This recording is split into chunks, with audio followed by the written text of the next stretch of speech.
Hello po, isang magandang araw po sa ating lahat and kumusta po kayo? Ako po si Ate Mel and sa lahat po ng mga nandito po ngayon, welcome po sa ating channel, no? So sa ngayon guys, balikan po natin ang ating tawas. So nasa tawas number 10 na po tayo and sa lahat po ng Aries, March 21 hanggang April 19 para po sa inyo ang tawas na to. And gusto ko lang pong i-remind sa inyo guys, no, na hindi po lahat ng Aries may sakit. So sa mga tao lang po na gusto pong magpatawas, pwede po kayong manood po dyan and makinig po sa ating video, no? Makinig po sa ating dasal just in case and pakinggan po natin kung ano po nangyari sa inyo. So, later on, pwede po akong magbigay sa inyo ng sample po ng mga gamot or mga herbal na pwede po ninyong gagamitin, no? And sa mga taga Maynila, alam ko naman po napakahirap po magtanim or kumuha po ng mga herbal po na sa mga syudad, no? Lalo na po pag wala po tayong space, no? So, pwede po kayong kumuha sa akin or kumuha po kayo sa inyong kamag-anak po sa probinsya. So, let us begin, no? Aries po, no? Simulan po natin ang ating dasal. Aries, March 21 hanggang April 19 po, no? So,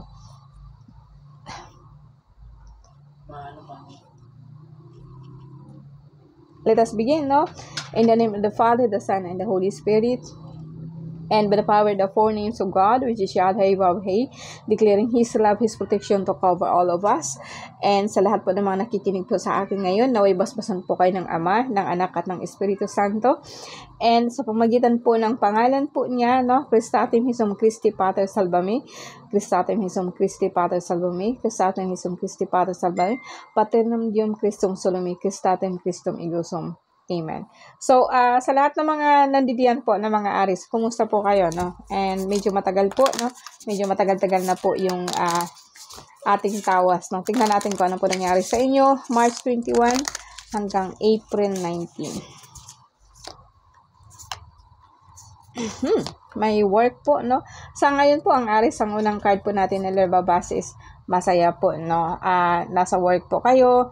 Nasa bahay po kayo and kasama po yung mga bata, no? Hindi naman lahat po ng Aries may sakit, no? Pero so far, or may mga anak. Pero so far po, masaya po kayo, no? Wala po akong nakitang and sa sakit po, no? Pwedeng sabihin po natin na ngayon, guys, sa totoo lang, no, hindi sa lahat ng pagkakataon po, sakit ang lumalabas po sa ating card, no, lalo po sa mga tao po na iba po talaga ang minimithi. So, either way, I'm so glad, no, sa ngayon po, guys, sa Aries, no, medyo masakit lang po ang tuhod nyo. And you are concentrating po kasi na lagi po kayong walang pera, no, lagi pong walang pera, no, pero so far, masaya po kayo kasi kasama po ninyo yung mga bata, no, and medyo manhid, no? Or sabihin po natin na medyo manhid. Sa unang card po natin, guys, so ang Aries ngayon, hindi talaga sila naka-focus po sa nararamdaman nila. More on naka-focus po sila sa kanilang financing, no? So sa unang spread po kasi ng card po natin is kung makita po niyo, this is the center of your card. And parang kumbaga sa akin, no, this is a symbol of poverty. Parang kumbaga sa akin may pera po kayo, pero talaga pong binabalance niyo lang. And kaso lang po kasi hindi po kasi kayo nagfo-focus doon sa kung anong meron kayo. But ang unang spread po ng 9 cards po natin is nakafocus po kayo doon sa kawalan o sabihin po natin na poverty, o kung may pera man po kayo, talaga pong binabudget ninyo, no? And it's a good thing para sa akin. Pero sa pangalawang card po natin o pangalawang spread po natin is like may nakikita na po ko ditong pamamanhid po ng paa. It's just like kulang po kayo ng potassium, mababa din po ang pulang dugo ninyo. Yung bagang ang paa niyo mga malamig, nangangalay, no, ganon, no. But tingnan natin kung bakit, no. So yung katawan ninyo, guys, no, para po kayong sabihin po natin na ang whole body po ninyo is parang nakapako. Like dito, masakit yan, sa mga dito. And minsan po sumasakit po yung ulo ninyo, no, kaliwa, no. Lalo na po kapag mababa po ang dugo natin. Kasi sa ngayon, ang nakikita ko po sa Aries is like parang mahina po or mababa po ang pulang dugo nyo or anemic kayo. And medyo siguro walang tulog, tapos medyo napasobra siguro kayo ng kain po ng mga tatapis so far, kasi ito na po ang mga sintomas po ng pagtaas po ng ating sugar, pero hindi naman siya ganun po kalala, no. Posible din po talaga na mahina po kayo sa tubig, no, kasi nga po itong paa ang nakikita ko, tapos yung katawan po ninyo is masakit. Pagdating naman po sa financing, sa pera po natin, pwede pong sabihin po natin na sa ngayon po, punong-puno po ikaw ng gastusin, no? May nakita po ako dito na parang work. Masakit din ang ulo nyo, guys, no? Talaga pong, lalo na po dito sa sentido nito. Pero nawawala din po siya, no? Hindi siya ganun katagal magstay o nag-i-stay po, no? Tingnan natin kasi ipa-follow up natin ulit, no? Pangatlong spread natin ulit. Parang may nakita po ako dito na kuminsan po kasi hindi po kayo nakatulog, kaya siguro bumaba po ang pulang dugo nyo. And meron po kasing parang nagpapalipad hangin po sa inyo. Kung nasaan man po kayo ngayon, pwede pong sabihin po natin na yung nanay nyo or yung mga anak nyo namimiss po kayo. Ito yung sigurong sinasabi ko kanina na unang po ng card natin, na parang magkasama kayo ng mga bata. Pero kung sakali pong wala po kayo, kasi may nakita po akong overseas, baka sakaling wala po kayo sa natin sa Pilipinas po, tapos naglulonging po kayo sa mga bata, no. May nakita din po ako dito na hindi sa lahat ng aris, may namatay po kayong anak, and siguro nung pumanaw siya, siguro mga 8 to 10 years old, and hanggang sa dalaga, nagdadalaga po siya. And sa ngayon po, gusto na po niyang tumawid or itawid po ninyo siya, or gusto po niya, parang kumbaga naglulungin po siya na gusto po niyang tumawid, no? Wala na po talaga siya. Siguro, guys, na may nararamdaman po ako, no, na parang etong batang ito, itong dalagang to is like, hindi po siya yata pumanaw sa normal po na pamamaraan. Siguro nawala po to, gone missing. And ito yung nagpapalipad o nagpaparamdam po talaga po sa inyo na wala na po siya. Pasensya na po, yun po ang nasa-sense ko, no. And kuminsan kaya mostly sa atin is like lagi po tayong parang walang tulog, no. Walang tulog po, or sabihin po natin na nahihirapan po kayong makatulog po, no. Sorry po, guys, sa disturbo, hindi ko na talaga siya i-off kasi kanina pa po kasi ako, no, and wala na po akong boses, kaumpisa pa lang. Mahirap po talaga pag nawala po sa linya, sa online, sa camera, kasi kuminsan po talagang pagbalik po, ang hirap po makabalik po sa na parang simple lang sa atin yung parang ang words po natin tuloy-tuloy po siya. Pero pag matagal na pong panahon, kuminsan po talaga parang utal-utal na, no. And thank you, guys, no. Thank you sa madali lang po, no. Okay, thank you po. Okay, sorry po. So, saan po tayo? So, eto, tapusin po natin. So, ang nakikita ko dito, guys, sa inyo is like, isa ito sa kung dahilan kung bakit hindi po kayo nakakatulog, no.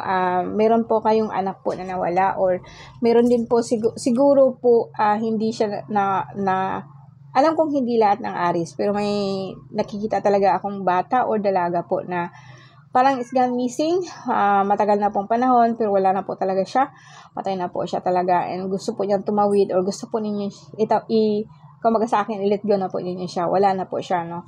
Sa sentro ng card mo is like isang bruha na kung saan may hawak po siyang kawa. Okay, sa sentro ba ng card nyo. So, guys, pwedeng posibleng and overall, no, na ko is like, wala po kayong major po na problema about sa health. Para lang po talaga pong may involve po siya ng kaluluwa. Meron pong involved po, parang masakit po yung katawan natin. Pwede pong, kasi ito kasi yung pananakit po ng ng minsan ng paa nyo, sa abot po sa likod, or masakit din po yung likod nyo, no. Lalong-lalo na po dito sa may, ng likod ng ating pakpak, no. And, so far, medyo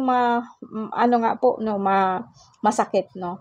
Masakit ang likod nyo. May nakita din po ako dito na meron po kayong nakaaway, and meron po kayong nakaaway po, no, na, o sabihin po natin na nakasagutan po in the past. And sa ngayon po talaga po, parang iniisip po niya na magta-traitor or talaga pong parang sinusumpa niya or like kine-curse niya kayo, no? And natatamaan po kayo sa likod.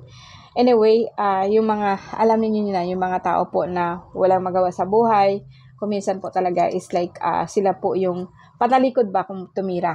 Pero other than that, no, wala po akong nakitang major na problema po sa lahat ng aris pagdating po ng sakit, no. Kung sakasakali man guys na ulitin ko po, ito po yung card na kinuha kanina. Ulitin ko po at makita natin kung ano po yung pinakasentro talaga ng card nyo, reading nyo, no? Kung ano po yung kaluluwa, no? Kung ano yung tumatawag po sa inyo na gusto na po niyang tumawid and gusto na po niyang itawid niyo siya or i-let go ninyo po siya, no? Kahit nga sabihin po natin na hindi naman po siya nawala, yung mga nanay kasi parang ang hirap po natin i-let go yung mga anak, no? Mga anak po natin na pumauna na po, no? I think it's time for them to let them go para po matigil po yung pananakit po ng inyong likod. Excuse me. Gusto na po talaga nilang umalis. So far guys, no, ganun pa rin po, no. Actually masaya po yung anak mo, no. Hindi kung sakali po may anak po kayo, masaya po ang anak nyo. And or you are happy about your children po, na ikaw po ito, parang masaya ka sa mga anak mo na hindi yung pumana, kundi yung sa ngayon po so far. Kasi ang anim na spread po talaga, ang siyam po na card po na nandito po sa akin, ang pinakasentro kasi ng card mo is happiness. So kahit sabihin po natin na meron po kayong pananakit, yung bagang marami tayong gastusin, and kuminsan po hindi natin alam kung anong uunahin, but still masaya pa rin po kayo, no. Ang iba po ay nasa ibang bansa, no, masaya po sila so far. Pero sabihin po natin na gusto mo na sanang makalampas po. Wala po akong nakikita ditong plano or something. Wala po akong nakikita dito na may so far masaya po ang aris ngayon. So itong sinasabi ko sa inyong gustong umalis actually is in the past, and just sindihan na po ninyo ng isa pong kandila, no? Isang kandila, and isipin po ninyo na magbubukas po kayo ng isang pintuan, and tawagin po ninyo kung sino man po yung pinapaniwalaan po ninyo. Sa akin si San Miguel Arcangel at saka si Birheng Maria na pwede po magsundo po sa kanila, and isipin mo talaga po na papasok po sila doon sa may pintuan po, na gagawin po yun. Lahat po yun sa isip lang, ha, para kahit paano po is may let go ninyo sila talaga.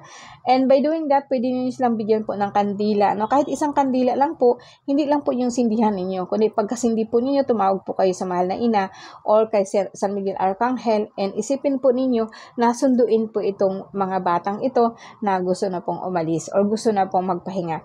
And so far, Aries po is napakasaya po ng card mo. Masaya ka po ngayon. So, let's not spoil it, no? Talaga pong masaya po ang Aries ngayon, no? May mga problema guys, pero kayang-kaya po ninyong